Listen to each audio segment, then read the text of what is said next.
Hey guys, Tyler Ansman here with Tyler Ansman Performance. So today we're going to talk about one of the problematic mobility issues that we see with a lot of our incoming pitchers, both kind of remotely and in-house.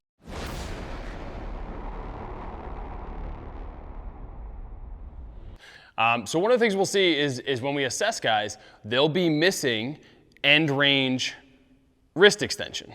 All right, and so we know that the forearm and the musculature around there kind of presents an area of opportunity for a lot of guys because it does play a significant role in kind of maintaining elbow health and kind of stabilizing the UCL during throwing.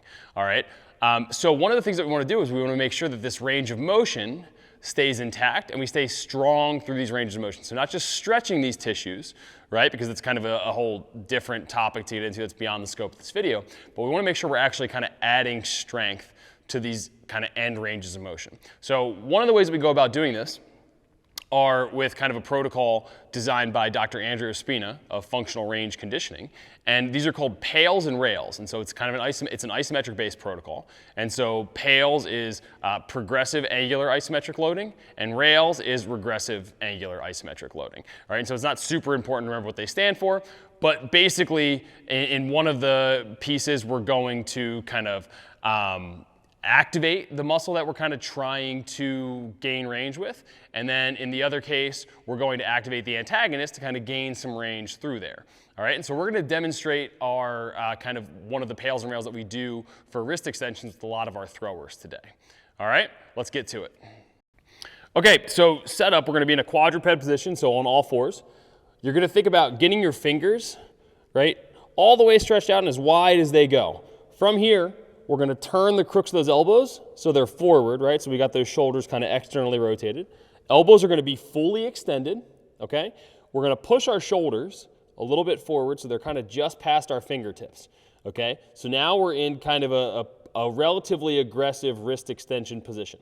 So the way we're going to start this is through all 5 fingers, we're going to ramp up the muscle action. So we're going to push into the ground, but we're going to start gradual, like a 2 out of 10, ramp it to a 3, 4, 5, maybe up to a 6. The first couple times you do this, we're not going to take it to a 10. We're going to go relatively easily. And we're going to hold that for 3 or 4 breaths, okay? Then what we're going to do is we're going to keep these elbows fully extended. This position is going to stay the same. Fingers are going to be stretched out, and we're going to do the opposite. So we're going to try to lift those fingers off the ground. You're going to feel the kind of fronts or tops of your forearms fire up.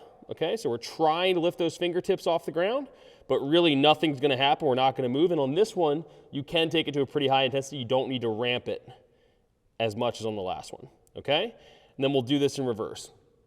So the first couple of times you do this, you may have some residual soreness the next day, later in the session, that kind of thing. So we're going to be relatively easy with these kind of starting, both in terms of our intensity and how frequently we're going to use these. We're not going to use these every day or anything starting off. They may be a good option post-throwing as part of your recovery protocol, all right, to kind of restore some of that range of motion.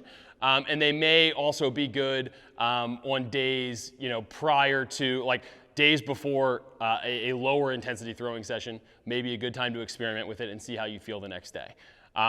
So go ahead, give these a try, and let me know how it works out for you. If you have other questions, feel free to drop them in the comments, shoot us an email, or follow us on other social medias. Thanks for watching, and don't forget to subscribe.